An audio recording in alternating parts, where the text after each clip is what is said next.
Yeah, I was just trying to think of people older than me, Paige, and that ain't easy to do.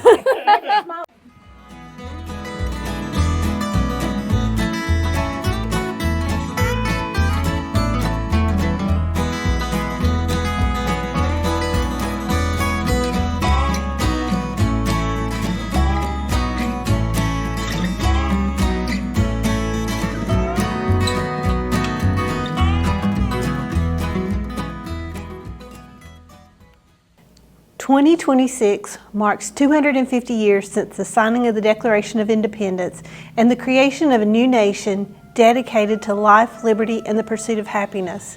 America's faced many challenges and changes over the past 250 years, and it gives each generation a great story to tell and a rich history to explore. Here in Caldwell County, we have that same rich history and great stories to tell. And that's what we're going to do. We're going to tell you some of the history of Caldwell County and hear from many of our residents who have great stories to tell. There was a lady who came to Happy Valley Fiddlers Convention, and I'd said something about being proud to be a hillbilly on the stage, and I came walking off the stage, and she came up to me. This was 20 years ago. She was 70 years old. She reached out and she said, "I just want to thank you." I said, "For what?" And she said, "For saying it's okay to be a hillbilly and have a southern accent." I said, "Ma'am, that's all I got." I said, "I don't have anything else. I can't change it."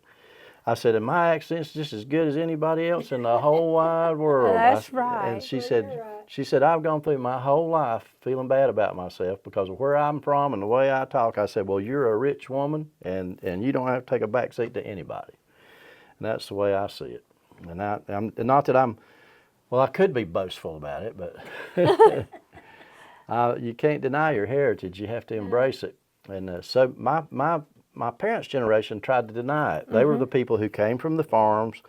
They came from living in the woods, and they came to work in these delightful factory jobs. And so they were sophisticated, and they didn't want any part of that country stuff. And so I lost a lot of my stories from them. I had to go to the generation before. I had to go to my grandparents, and I only had one grandmother surviving by the time I was old enough to talk. And then I had to go to people who grew up with my grandfather on both sides, because my grandfathers were no longer alive. But I was lucky enough to befriend people who grew up with my granddaddy on both sides. And, Where did your grandparents grow up? My dad's dad grew up in Hudson proper, and he was a cotton mill man. And of course, my dad and my mom were cotton mill people. I was born on the mill village in Hudson. And sometimes it was called the Mill Hill, and sometimes it was called the Mill Village. They used to call them mill hills because all the mills were built near where the dams were, and the hills came down to the river. So the little villages you lived in, they called them mill hills. And then it sort of, while during my part of the living there, we had electricity now, so we called it the Mill Village. And so I learned a lot living on the Mill Village. My mother's father was Land, L-A-N-D, and he was, as a small boy, he was in Wilkes County. Okay. And of course living an agrarian life in Wilkes County. And my Uncle Hub, my mom's brother, remembered the Land family moving from Wilkesboro to the beautiful Joyston suburb of the Waldarney Road. And he remembered they moved here with a horse and buggy. wow. And so my granddaddy, David Land, came here, built him a house, had 11 children. He's a deacon of the Primitive Baptist Church over on Clark's Chapel Road. Is that just on Clark's Chapel? Clark's Chapel Road? What road's it on? I think it is. But David Land, he was my grandfather on that side. And so that's how all my people got here. And the man who performed the wedding ceremony for Kay and me was the elder Gene Watson. He was the elder of that church during all my formative years. And he was the main man over there, and he spoke highly of my grandfather, David Land, who was a pillar of the community and a pillar of the church. In Hudson, there's a park in Hudson called the Hudson Windmill Park.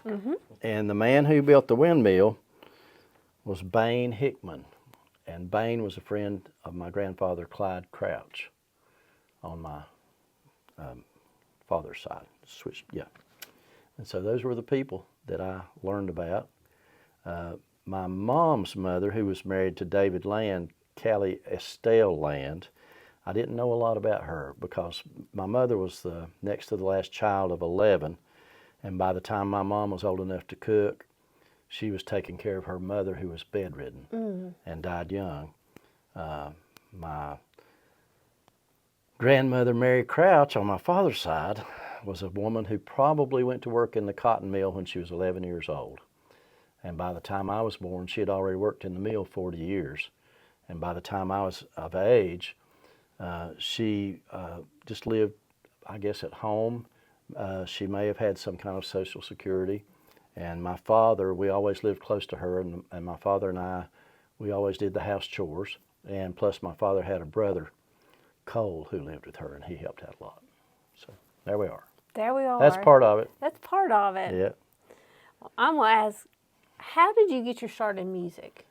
Well, they tell me when I was a little feller, I used to drag this big old guitar around, and I've got a picture of it right here. That's a K archtop jumbo guitar, and that guitar was made probably somewhere between 1950 and 1955. My dad bought it for $17, and I played that guitar roughly until I was 16 years old, probably, and I've still got it here with me today. It's a beautiful old archtop guitar, and the first performances I ever did, I played this guitar and sang mostly spiritual songs. But when I came home from the Dula Hospital in 1956, they didn't want to let me go because I was the prettiest baby they had ever seen. But when I came home from the hospital, I lived in this house right here, and it's a mill village house. It was the second house on the right in the Hayes Cotton Mill in Hudson. You can go to Redwood Park now, and when you slide into first base, you're sliding into my backyard. All right. And because that was all wooded then, and Barton Hayes kept a lot of cattle out there. So we learned we were bronco busters before we went to elementary school. We'd all get out there and try to ride the young bulls. But anyway, we lived in a 4-room house, and I'm standing on the bed right there. The bed, we had a bed in all 4 rooms because we had, my mom and dad lived there, I lived there, my Uncle Cole lived there, my grandmother lived there, and sometimes other folks lived with us. And the guitar over here on the other side was my Uncle Cole's guitar. So when I got home from the hospital as a baby, I heard my father playing like Maybelle Carter, and I heard my Uncle Cole playing like Merle Travis. Both of them playing acoustic guitars in the home. So before I could even walk, I was hearing music. And I think I'm about a year and about 18 months there maybe, holding that guitar, and I would just always drag it around. And then as I got older, they used to call it banging on the guitar. And you know, he'd tell that boy to quit banging on the guitar, it's time to eat, you know. And so that's how I got my start, was at home with my family. And living in the mill village, you know, was really cool because my neighbors had musical instruments too. A man named Hunter Pitts lived in our neighborhood, and he had a beautiful guitar. And but the other thing that was great about living in the mill village was you had supervision. You either had a babysitter. At one point, our babysitter was a teenage neighbor named Sally, and then there was another gentleman who lived in our neighborhood named Coot Presswood, and Coot had a daughter named Kathy, about the same age as me. Bill Bean, the former mayor of Hudson, lived right beside of us, and he had a boy named Mike who was exactly my age, and Mike was my rodeo partner. He was a lot braver than me. We'd go out to the young calves and bulls, and he could ride them a lot better than I could. But we had great times growing up there. A big part of my young life on the mill village was the Hudson Volunteer Fire Department. My father, Paul Crouch, worked for Barton Hayes in the mill, and my dad was a maintenance man, so he was fixing all kinds of machines around the mill. And he and Barton were close because Dad always made it a point to be sociable with people. He was an extrovert, and he found out before long that the only fire department in the whole county was Lenoir Fire Department, paid fire department. So Hudson became the first town to have a volunteer fire department, and my dad was a charter member. Barton Hayes, who owned the mill, loved to stand on the running board of a fire truck and ride fast. And my dad, Paul Crouch, loved to drive the fire truck fast. And at that time, the siren was not electric siren, it was a hand crank siren. So you couldn't drive the truck and blow the siren. So Barton would turn the siren and my dad would jam the gears, and here we go. And they ran all over Caldwell County. Dad remembers having a fire in Kings Creek or Oak Hill and leaving the cotton mill. The fire station was below the cotton mill. So they would leave the cotton mill heading for Kings Creek or Oak Hill. And I'm sure by the time they got there, they just enjoyed the ride. And the fire truck was a 1914 American LaFrance that they had bought from the Lenoir Fire Department when the Lenoir Fire Department retired it. And it was not an original fire truck. The original fire truck would have had a 4-cylinder engine and 1 transmission. But the great mechanics of Caldwell County put a V8 flathead Ford motor in that thing and another transmission. So it had 2 transmissions and a flathead Ford motor, and it was a thrill. Just trust me, it was a thrill. So the fire department was a big part of my life, and as a young boy, basically all I remember was living there on the Mill Village. We were about 100 yards from the fire department. So when the fire whistle blew, you'd see all the men running toward the fire department, and here they'd go. And I remember that from being a small boy. As I went through school, the music thing was sort of on the back burner for a while. I remember in first grade, one of my biggest memories was in Miss Christine Troutman's room, and Miss Troutman was teaching our class about money. And so we set up a bank, and we were all saving our Christmas money, and we were saving, sometimes we'd save our ice cream money or whatever. If you had a few pennies, you put it in your account. And I remember my dad, since my dad was also not only was he on the maintenance crew at the cotton mill, but he was one of the people who built the Santa Claus on top of the mill display that had been famous in Hudson for a couple years. Even before I was born, that was on top of the mill. And so my dad, being the handyman that he was, he built a bank teller station that we had in our classroom in first grade. And that's where we all learned to go deposit our money and save it. And then when we wanted to make a withdrawal, we could do that too. And it was a really cool thing. In the second grade, my best friend was a boy who was raised in Hudson named Keith Bradshaw. And I was drawing automobiles. I was drawing them from the side, and Keith was always drawing automobiles from the perspective of the top looking down. And I didn't know how in the world he had conjured that up, because I never saw a car from the top, but he did. And then he was interested in houses, and he would draw houses, but he wouldn't draw a house with a facade. He'd draw a house and show all the framing. Well, guess what? Here we are adults, and Keith, rest in peace, he was a building contractor and a great design man. As a matter of fact, I almost bought a house one time that he had built. It was the coolest house in the world. Unfortunately, it was sitting on a road right away. Third grade, I learned a valuable lesson. I had a teacher. Miss Tapper was my second grade teacher, by the way. She was a great teacher. Miss Ruth Rainey in the third grade. That was the first time anybody who had lived in another state or another town had moved to our elementary school. In other words, we had an outsider come to Hudson Elementary School. And this boy named Frankie got there, and man, Frankie, he was using words that we only heard our mamas and daddies use. Ooh. And he was using those in class, and man, Miss Ruth Rainey did not like that. So come Friday afternoon, we all went home, and Frankie went home with Miss Ruth Rainey and stayed the weekend. And when he came back on Monday, we had a brand new neighbor in class. I don't think teachers can do that anymore. I don't think they can. But Miss Rainey knew the difference between wrong and right. I loved fourth grade because fourth grade was where I started learning about North Carolina history. And man, I've been talking to old people ever since, except for you, Paige. Well, thank you. But fourth grade was great for that. By the fifth grade, I had the first teacher who really talked to her classroom as adults. Her name was Elizabeth Moore, and she taught me a lot about human nature, and her other big thing was accountability, and that you had to be responsible for your consequences. Things that I'd learned sort of on the Mill Village, but that was the first time in school that I remember lessons like that really hitting home to me. And back to the music thing now. By the sixth grade, we had a music teacher, first time ever for me in Hudson Elementary School. Her name was Dawn Holden, and my teachers were Miss Carol McGuire and Miss Elizabeth Bullock. And Miss McGuire and Miss Bullock would split the day. Miss McGuire would teach the English, and Miss Bullock would teach the math skills. But we also had Miss Dawn Holden one day a week, and that was really cool. And it's then that I started taking my guitar to school and playing with Robert Hatley, who was in my class. And by then we had moved from the Mill Village to the Walt Ernie Road, and Jerry and Tommy Pritchard were my neighbors. And so I was not only, at this point, not only learning guitar from my family, but I was learning from Jerry and Tommy Pritchard. I'm 11 years old, learning from Jerry and Tommy Pritchard, learning from Robert Hatley in the school. And the old man that lived on our road, he was 3 years older than the rest of us, Dale Holler.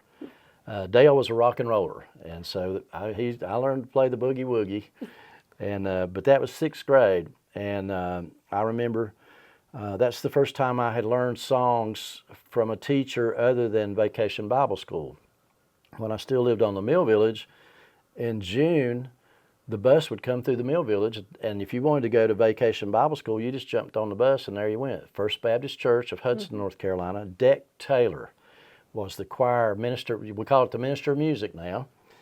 And Deck Taylor was a big man who taught music, and I'm sure that's where I learned the spirituals that I was singing. At that time, I was attending Lakeview Baptist Church. Reverend Howard Hawkins was the reverend, and there was a man there named Bill Duggar who was really interested in having the neighborhood kids take part in the service by playing songs. So my big hit was "Do Lord, Oh Do Lord," and I was whooping on this guitar right here in the key of E.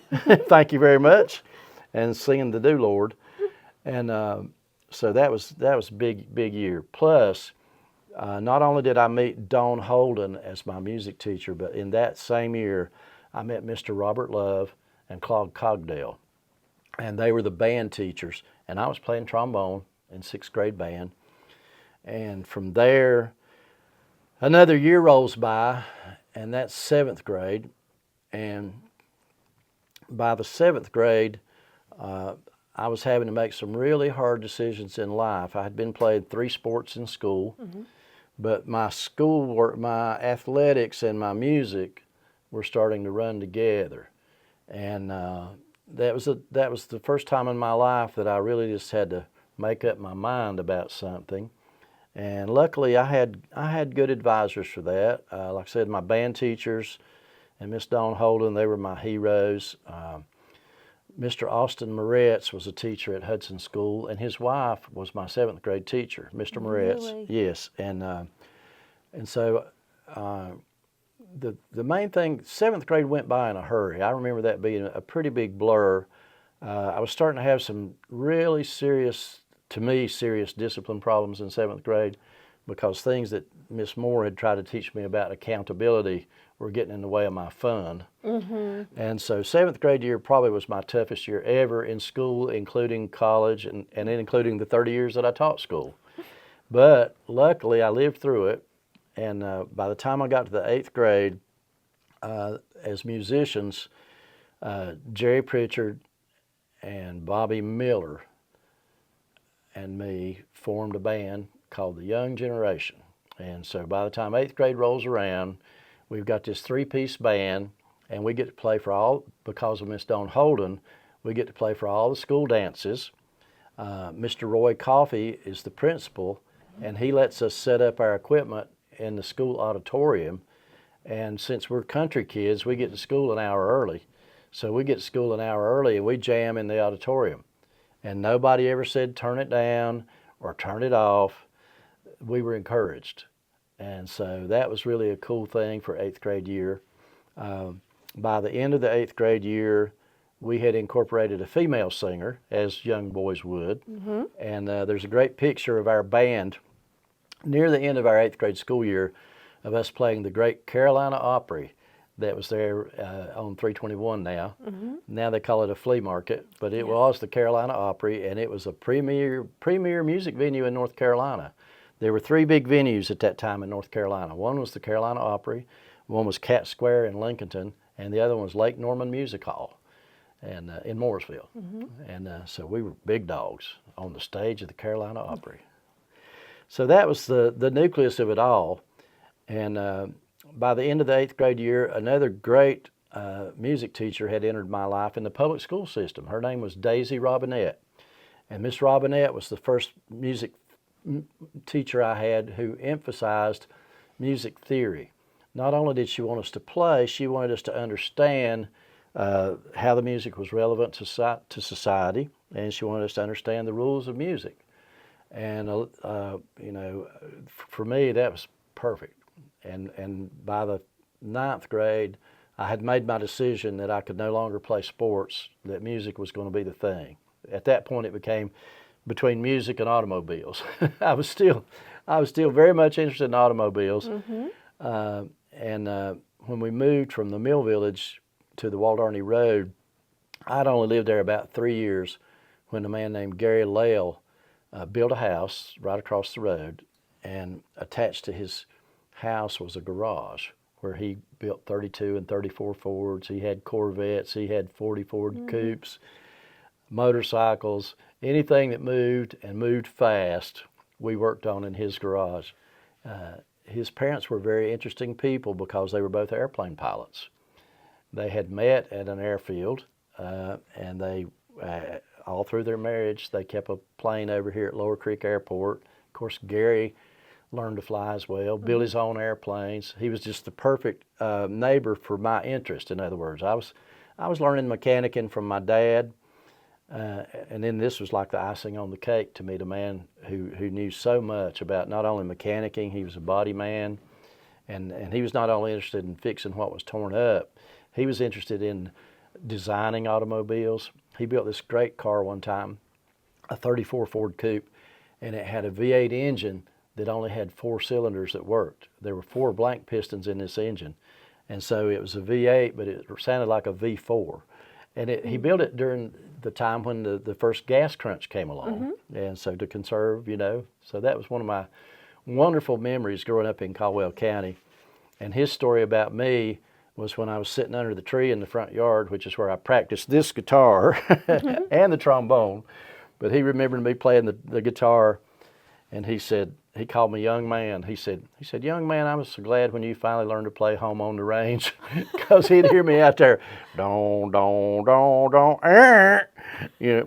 don, don, don, making all my, so he was glad of that. And during high school then, the music carried on. My other influences in high school included a great music teacher named Cheryl German. And Cheryl was the very first music teacher I had who would look at a piece of music and sing it. And that's when I started, these notes on the page, there's an old saying in the music business that the first 10 years you play, you really don't even hear yourself. Well, he was the first man that I saw who would actually, Mr. Cogdell would sing, but I never had put 2 and 2 together on this. But so Cheryl was the first teacher I had that I remember looking at a piece of music and singing it to me before it came off the page. And I thought, well, what's this all about? And other teachers I had during high school, once again, I can't say enough about Caldwell County Public Schools. I'm just so proud that it seemed like any interest I had, what I couldn't get at home or from my neighborhood kids, I got at school. And so that's the way music went. I remember in 9th grade, Mr. Arden Carson was a student teacher who encouraged me and brought me up a level. Mr. Ed Whitener, a renowned teacher here in Caldwell County, was also a student teacher while I was in high school. A gentleman named Tim Hodgen was a jazz guy, and so he taught me to play these chords on the guitar that had a phone number behind them, and I enjoyed that. So the music that I had was just, I felt like my music education was second to none, and I still think that. And the other thing that I got out of the whole deal was a love for music. The fact that even though there were, being a part of a high school band, sometimes you're involved in music competitions, and that never really was my thing. And luckily I had teachers who, when I failed to do what up to my ability, or when I was not successful, they didn't condemn me and say, oh, you've given the school a black eye. And there's none of that. I only got encouragement, I remember I was talking about athletics. One thing that my mother did for me that is invaluable, when I was sports age and trying to out for teams, if I didn't make the team, my mother wouldn't go complain to somebody. She would look at me and say, you need to practice more, and that's a life lesson. And so that's kept me the encouraging things and things like that kept me strong all through the years. So that's music up through high school. And when I graduated high school, I remember in my senior year, by then my mom and dad, who had worked in the cotton mill, were now working in the furniture factory. And we were prospering. When we left the mill village, they had built their own home. And so now they were both working in the furniture factory. Their wages had gotten better. And I'm a senior in high school. And I worked I started public work when I was 14. My uncle ran the Gulf service station in Hudson, the mighty Hudson Gulf. And so the summer of 14 and the summer of my 15th year, I worked for my Uncle Richard. And that was a life lesson too, because back in those days,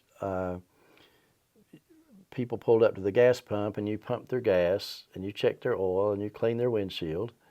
And so I was interacting with most of the people in the community.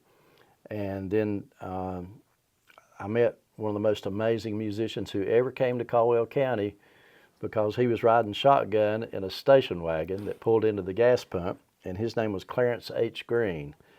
And he had come to Caldwell County to be the editor of a newspaper. At that time, it was owned by Larry Earp. It was called the Caldwell Courier. And I know you folks all knew Bill Kincaid. Well, Bill was working in the same profession at that time. And of course, Bill Kincaid and David Hill were just great people that I met along the way. But it all started with Clarence. And I was just a kid. And I met Clarence and didn't know what to think of him. He was sort of a hippie. We'd have called him a hippie at that time. He eventually had hair longer than my mama. And but he was running a pawn shop and playing music. The best music you ever heard as far as string music goes. People would come from all over to play music with Clarence. And as I got better and got to know Clarence better, then I met more of those people. And but here I am, senior year of high school, so I know Clarence a little bit. Been playing with my family, been playing with kids my age. Played a little bit of rock and roll in high school, not much. Mostly jazz, working on the jazz stuff with the school band. And I was working, after I turned 16, I worked for 2 years part-time for Bernhardt Industries from 3:30 until 9:30, Monday through Friday. And then on Saturday, I worked half a day Saturday. I was getting in about 35 hours a week in the glue room at the furniture shop, in addition to full-time school load and trying to learn to play music. And that was a wonderful time in my life. I was prosperous. I was saving money. If I had a special event at school, George Smith was my boss at Bernhardt, and I could always take time off to go do my event if I was doing that. And so I'm a senior in high school. I got my own money, got my car. You know, I got money, I got cars, I got a girlfriend, and I'm either going to go to work in the furniture factory or the textile mill. I'm thinking about that really hard. And then a gentleman comes to school, and I do an audition for the Air Force Band.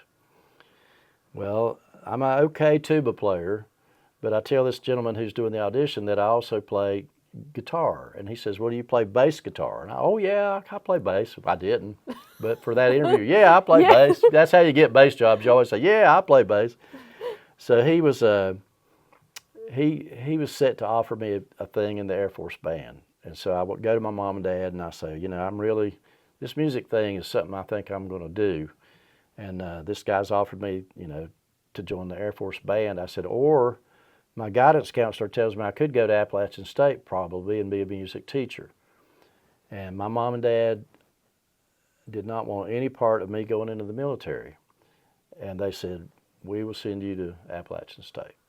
And so here we go. So I'm starting on the mill village, and I had two loving parents who supported all of my decisions. Well, not all of my decisions. We'll not talk about those. You can go to the clerk of court and find out about that. But anyway, they supported my interests, and so by the time I got to Appalachian, I had met and endeared myself to a second cousin named Paul Knight. And Paul Knight is a relative of Melvin Hines.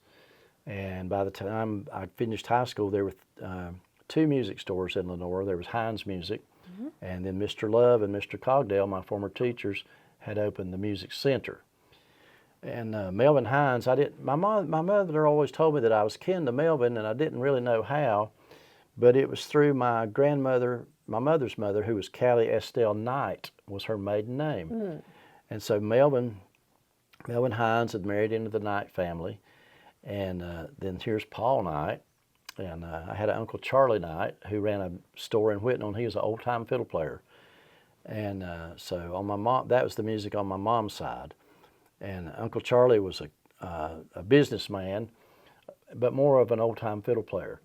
And it is said that Uncle Charlie, if somebody came in the store to play music, he'd just go over and start playing music. And when customers came in, he'd just holler across the store, "Just leave your money on the counter." And he wouldn't even get up to make change. He'd play music. And so his son Paul got into the music business, and Paul was a rock and roller and also smooth jazz man, rock and roll. Didn't want anything to do with his father's music. And Paul saw that I was going to Appalachian State, so he took me to Appalachian, met Bill Spencer there, and Dr. Spencer hired me to teach guitar because I had learned so much music from friends and neighbors. And especially I have to give big credit to Clarence Green, because at that time there was a thing, and this is the early 1970s, and this art of guitar flat picking is relatively new. I mentioned earlier that Maybelle Carter was the first country guitar player, and she played with a thumb pick and a finger pick, and they call it the Carter Scratch. And then Merle Travis and Chet Atkins, these guys are hot guitar players, and even Jerry Reed, and they all played with three finger picks. In the early 60s, around 1963, Doc Watson left Deep Gap and went to the Newport Folk Festival, and he met up with a gentleman named Clarence White from California, and they were the premier flat pickers in 63. Now we also have to remember that if we wind the clock back to 53, there was a gentleman from Valdez named George Shuffler, who was one of the first bluegrass players to record flat picking guitar with the Stanley Brothers. So here's something that by the time I get around to trying to learn to flat pick, it's an art that's only about 20 years old in the bluegrass and folk field.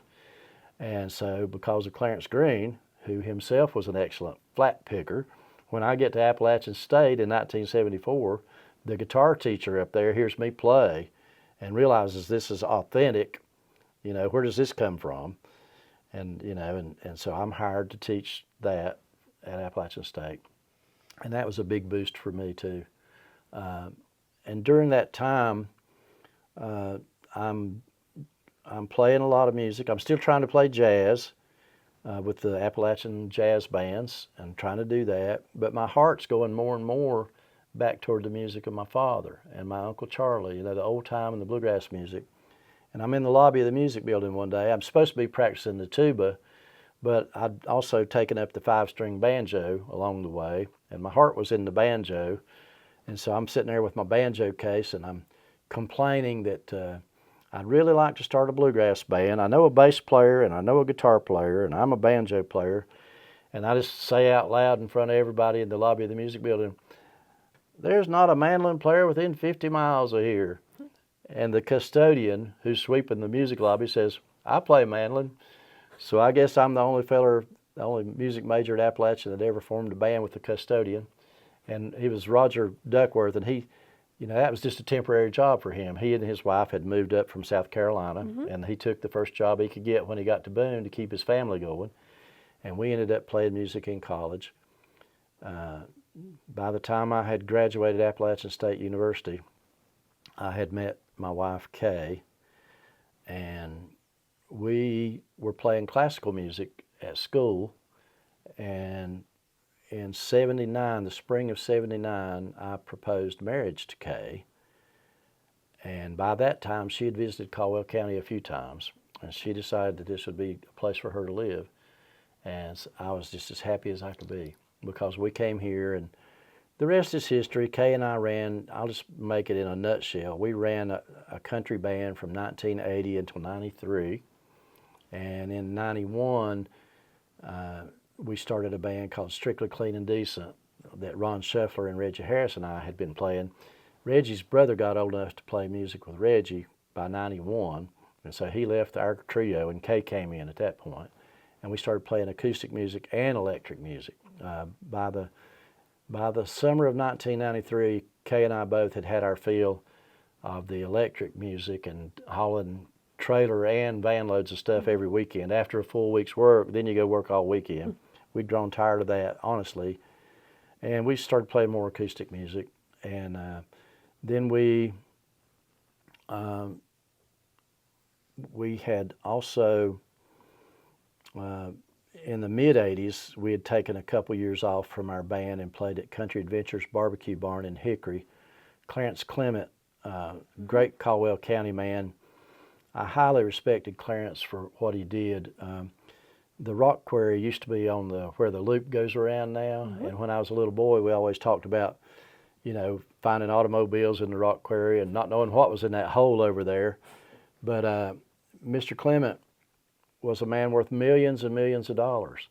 And because he played music and I played music, we talked many times, and he told me the great story. And he said in 1949, he bought a dump truck and a loader and opened that quarry. And he said many nights he would be under that dump truck with a wrench, and he said he'd lay the wrench down and fall asleep. And the next morning he'd wake up and pick up the wrench. Because I asked him one time, I knew he was a self-made man, and I asked him how he made the money.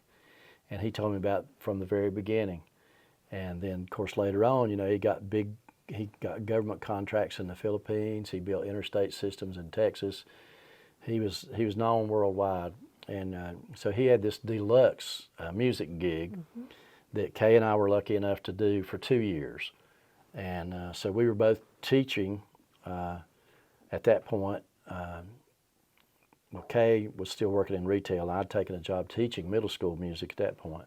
And so for 2 years, we doubled our income because of the music situation. Once again, something that started right here. And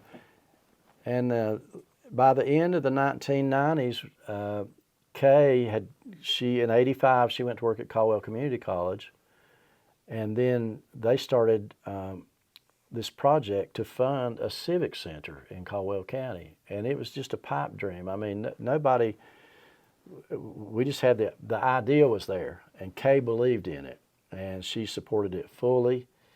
And so once the civic center had been open, David Briggs, who was the first director, we saw him socially because Kay worked for the college, and we would see David like at Christmas parties and things like that. So one year we invited David to a Christmas party at our home.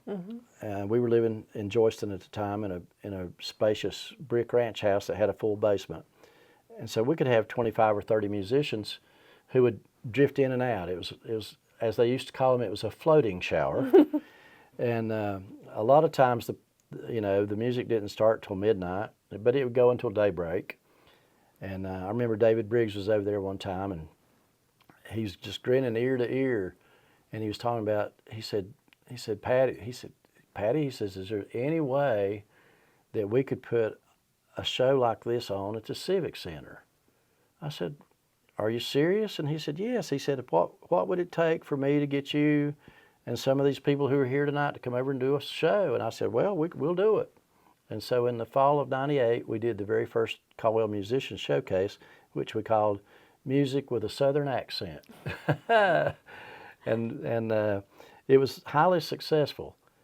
And we didn't know, at that time we thought it was a one-off. And so I had maybe 20, 21, 22 musicians.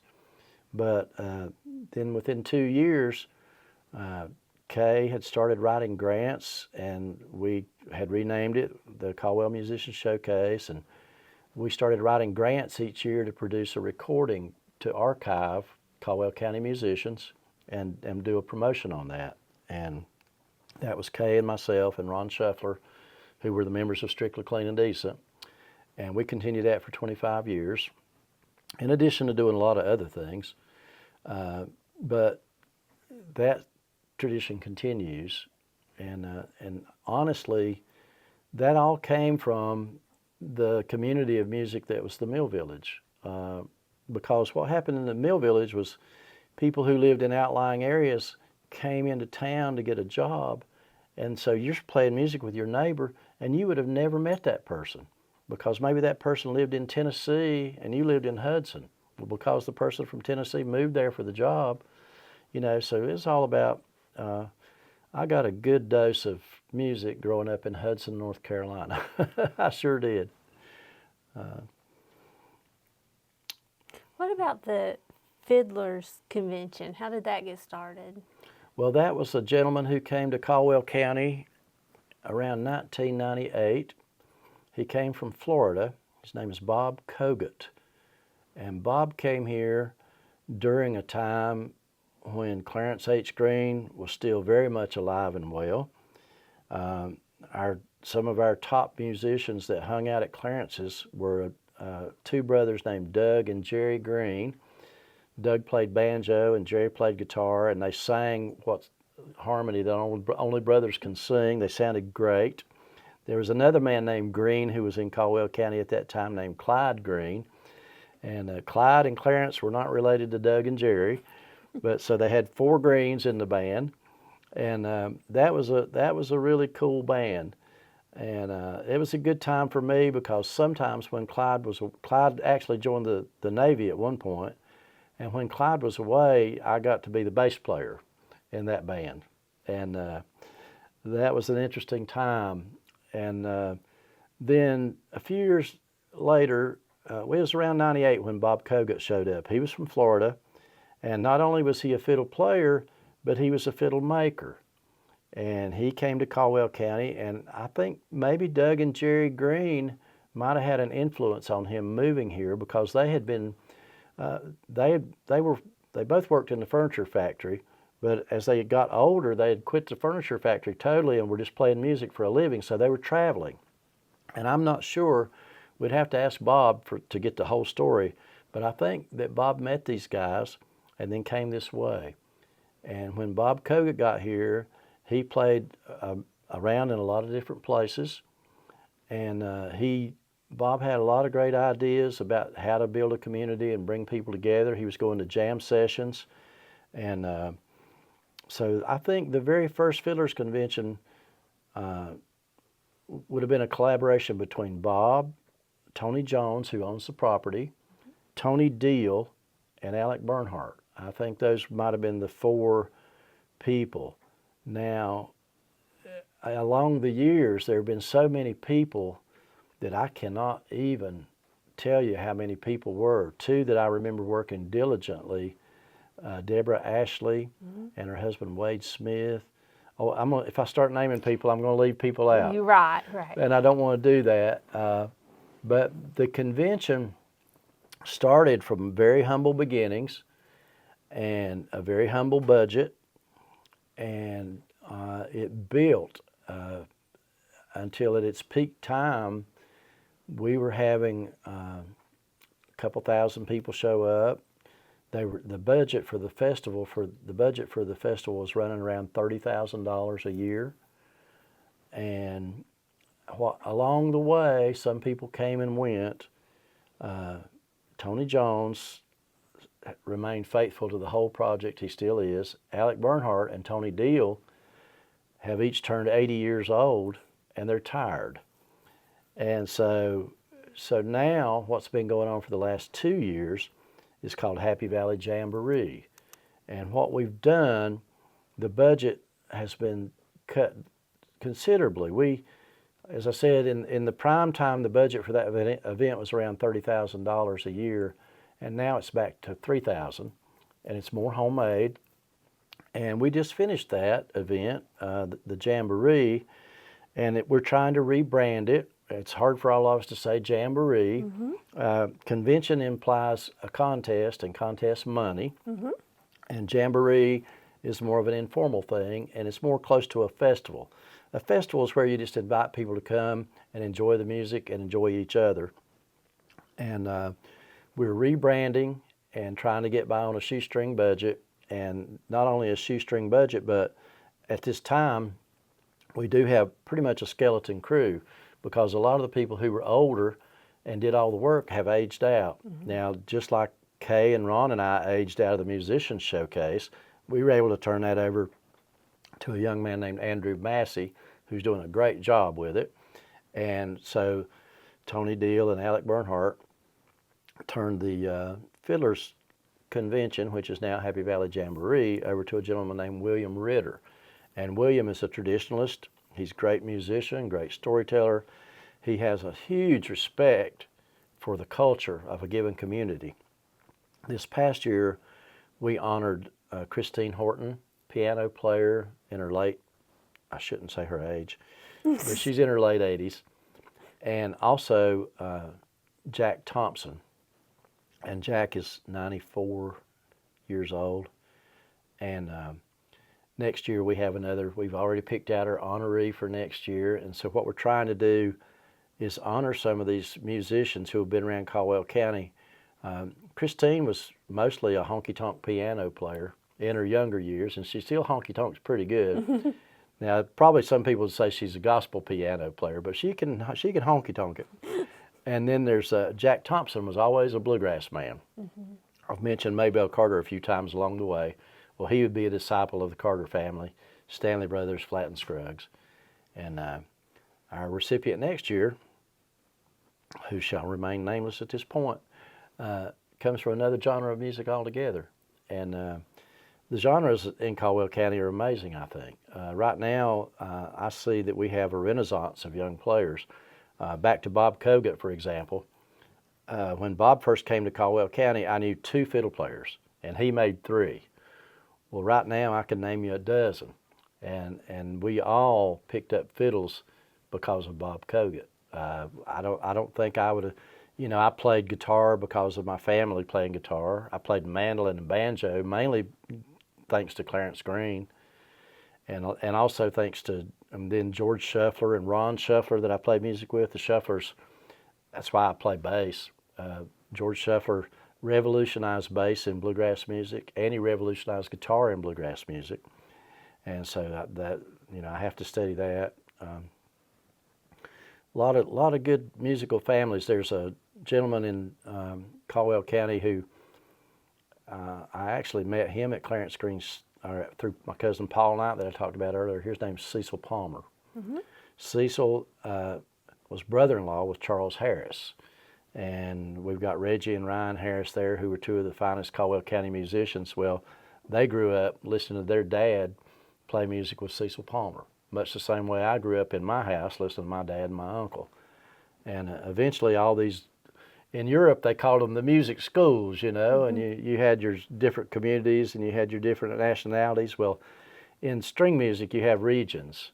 And so here we are, even though we're in a relatively small region, we had 2 really strong groups of acoustic music, the people who were coming through the Clarence Green School and the people who were coming through the Charles Harris and Cecil Palmer School. And not to mention, which I haven't even mentioned yet, there was this whole thing out in Gamewell with the Everhart family. And I don't know if you've talked with anybody about the Everharts out there.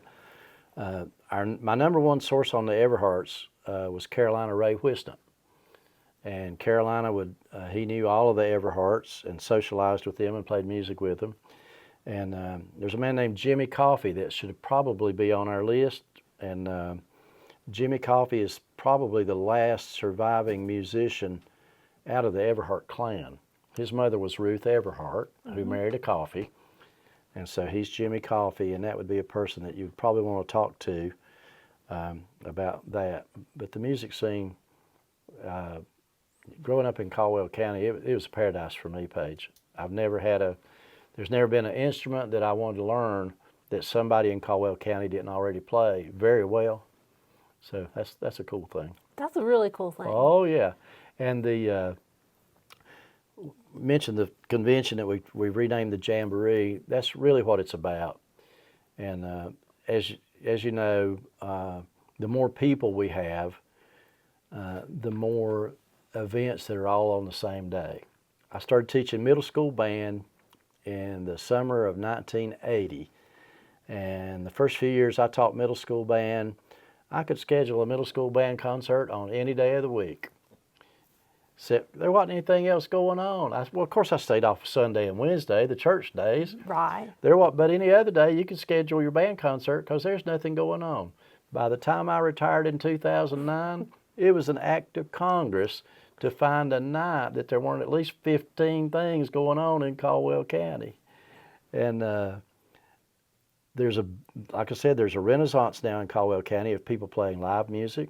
We've got more venues than we've ever had. And I'm so thankful that people recognize the value of the music and the music's just like fresh water and fresh air. It's a natural resource that we have here in Caldwell County. And so my adult life has been spent basically trying to make people aware of that. And I feel like we've made some progress. I feel like we're getting there. I think we're getting there. Yep. There's a certain stigma attached to the kids that we all lived in the rented mill houses. And so when I was born, I lived in the mill village. And, there were other people who had a lot more than we had. And monetarily, if you looked at me, I still dress about the same way. We didn't have a lot of money, but we were wealthy in other ways. And so I tried to think about my father's perspective working in the mill, and I wondered what my dad thought about everything that was going on.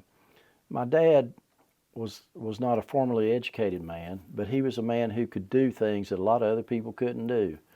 So I wrote a song about my dad, and I'm glad the first line's not really correct because my dad was an excellent reader.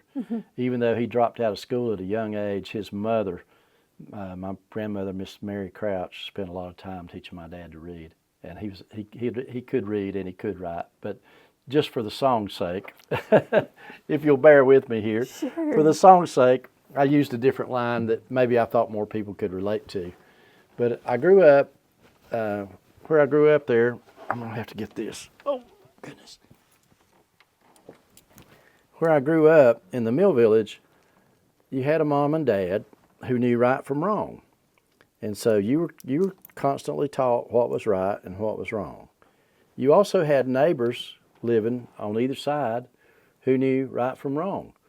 And if your mom wasn't around and you went out in the yard and did something wrong, your neighbors would correct you. And they would do it without thinking twice. It was automatic. You teach these young'uns right from wrong. And that's what happened in the mill village. And same thing with older kids.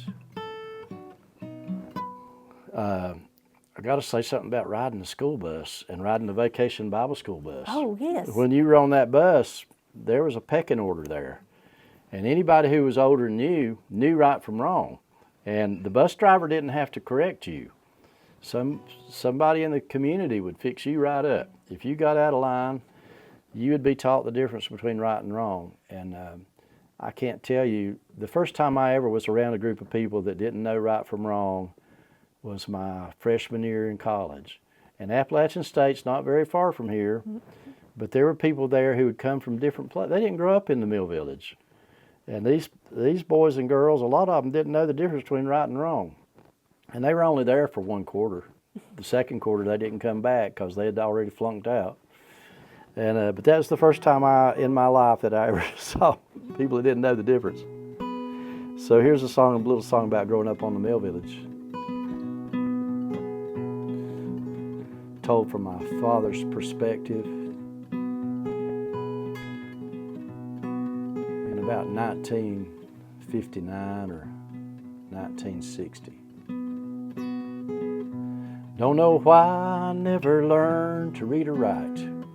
At the time, it didn't seem to matter. This job down at the mill is all I've had or ever will. A 40-hour week is all I'm after. I walk to work each day. The mill's not far away. Then I walk home to 2 kids and a wife.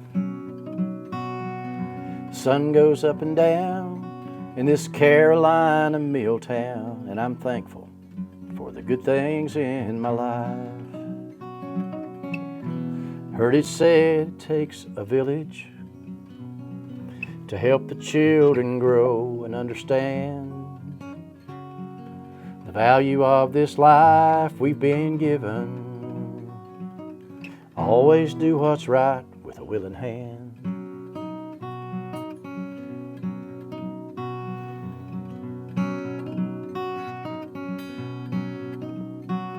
I live here beside my friends.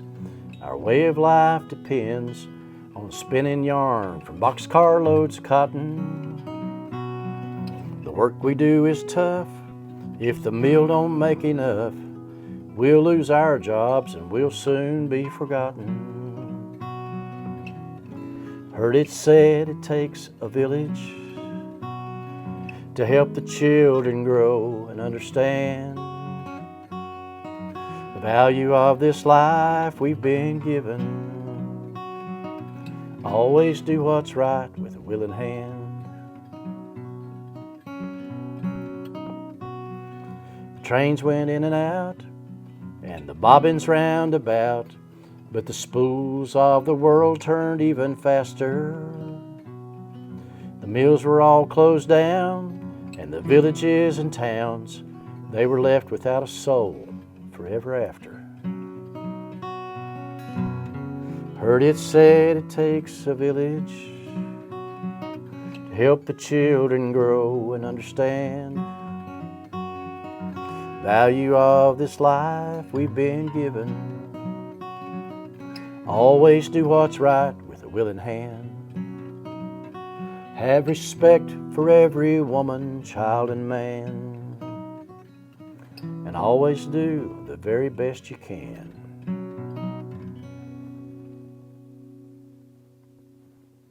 So that's basically what I learned growing up on a mill village. And I think those are good life lessons. I think they're excellent life lessons. Yeah. I think they are. Yes, absolutely. The world was a different place back then. I grew up with working people. We were not people of any social class. My mom and dad were working people. And so I learned that you get up every day and you go to work. I also learned that you are respectful to everyone. It doesn't matter if they're young, old, red and yellow, black and white. It doesn't matter. These are human beings, and if someone needs help, you help them. If you need help, therefore, someone will help you. And so that was a very important thing. Once again, school was so influential to me that I became a school teacher myself. My dad was an electrician. My mom was a cloth cutter. And so even though my parents influenced me greatly, I will say that I wired my own house because my dad was an electrician. Mm-hmm. And when I grew up, whatever your parents did, that's what you did. Nobody ever asked me what I wanted for supper.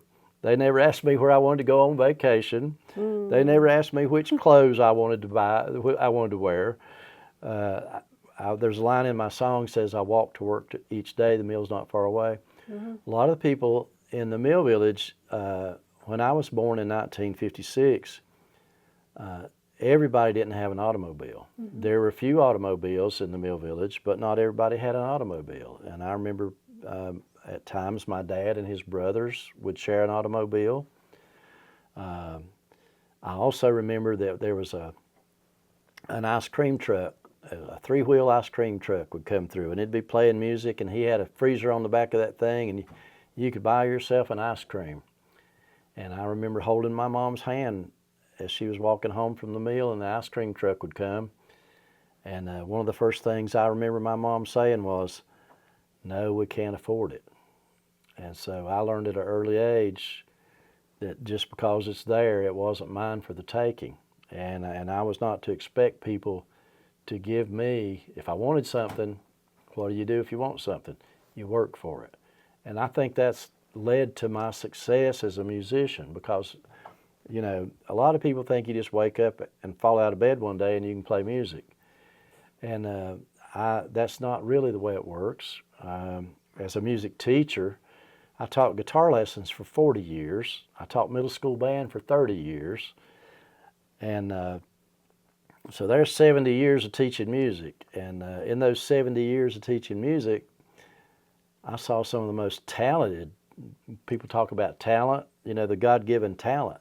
I saw some of the most talented musicians who had no work ethic, and therefore they didn't get past first base.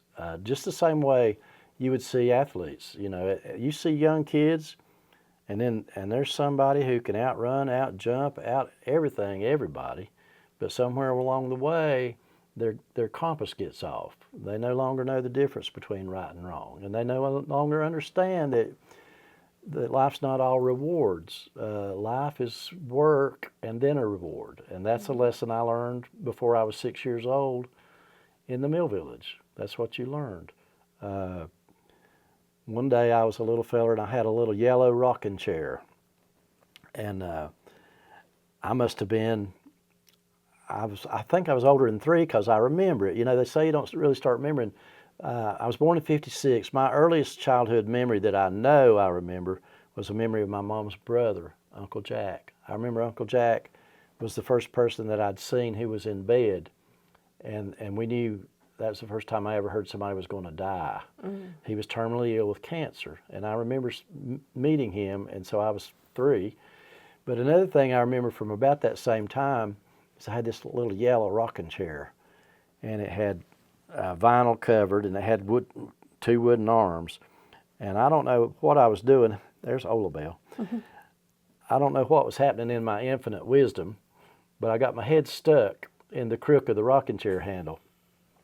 And I remember my daddy, like I said, my daddy was a person who helped everybody. He was on the 1st Volunteer Fire Department. So it wasn't my dad that came through the front door. I guess he thought I couldn't breathe or something because I had my head stuck in the crook of that chair. He came through the front door carrying an axe. And I saw that axe, whoa! And that axe came down right beside my head. And he chopped the arm on that rocket. You know, he didn't try to look at this and say, can we get this boy? He just had an axe in his hand. Wham! That thing came down right beside my head. And then I remember hanging onto that rocket chair a long time. And I already told you my dad was an electrician. So he splits the handle of the chair with the axe, gets me out, holds the handle, and puts electrical tape around it. And a lot of things that we had at our house were fixed with electrical tape. But that's one of my earliest memories of fixing. We didn't have duct tape at that point, but we had electrical tape. And my dad took care of that. He fixed me right up. That was a great one. I love that. Yeah. My dad was there's an old saying, and I have to just sit right here and tell you that I'll never be the man that my father was, and I'll never be the worker that my mother was. My mother sacrificed everything to raise her family. She gave everything she had. She worked in the cotton mill, and then she worked in the furniture shop, and as long as she was able.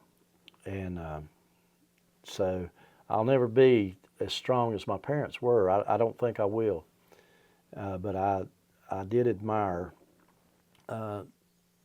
several things. They were my heroes, you know, and being a school teacher, it broke my heart when I had students that I would meet who had no parents, you know, and it would just break my heart. And so maybe that's the reason I went into teaching. But another reason I went into teaching was, as I told you earlier, those teachers at school, they gave me things that my parents could not give me. My parents gave me everything they had. They gave me everything they could. My dad probably gave me my love of music, but my music teachers at school showed me how to get better on my instruments, you know, and helped me with that. So I guess that's all a big part of it. That's awesome. Yeah, well, that's all just part of it. The fire department. I meant to tell you when I did my song a while ago. My dad didn't have to work on Saturdays. He was Monday through Friday at the cotton mill, unless something tore up. And I've heard that expression all my life. You know, well, I'm off this weekend if something doesn't tear up. You know, that was my dad, and he was fearless. He would climb the water tower and paint it with a brush, and he did things a lot of people, you know, he he wasn't afraid of anything. And but on Saturdays, my dad would come. He would take me everywhere he went. So when my dad would go to the fire department, I'd go over there and meet all the firemen. Then I'd meet. My dad worked in politics. Every day was election day for my dad. He was every day. There wasn't any such thing as one election day. He was a politician. There were a lot of things he believed strongly in, and so I knew mayors. The fire department worked closely with the police department, so I knew chiefs of police in Hudson, and I knew the sheriff, and I knew deputies, and I knew detectives in Lenore. My dad would take me with him, and that was my favorite time of the week because he'd come first thing in the morning on the day that he was off from work, and he called me little man. He'd say, "Let's go, little man," and buddy, then I knew it was on, and so I would just be by my dad's side. Of course, that's how you learn the trade. You know, I'll never forget the first time in my life that I saw a father walk away from his family. I was totally shocked. It was just like when I went to college and saw kids that didn't know right from wrong. Mm-hmm. The first time in my life I got old enough to see a father walk away from his family or a mother desert their child, I was appalled because of the way I was raised. And I think that's what we were talking about, was the old ways and how it used to be. And I'm not saying everybody who grew up in that environment was as fortunate as I was, because there were all kinds of other things going on. But that's how I consider myself to be a wealthy person. And even to this very day, I consider myself that. There's a song that says, "You can tell a brave man from a coward by the way he runs, by which way he runs." Mm-hmm. I remember a time, the Hudson Volunteer Fire Department, this was before any kind of county subsidies, so all the money that the fire department had was raised. Mm-hmm. And we would run a concession stand at the high school football games, and buddy, we'd sell those hot dogs and tater chips, and we'd make money doing that.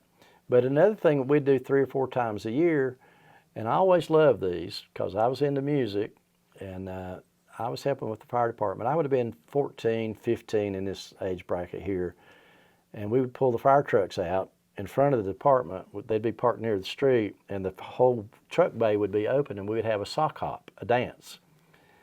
And so we're in there.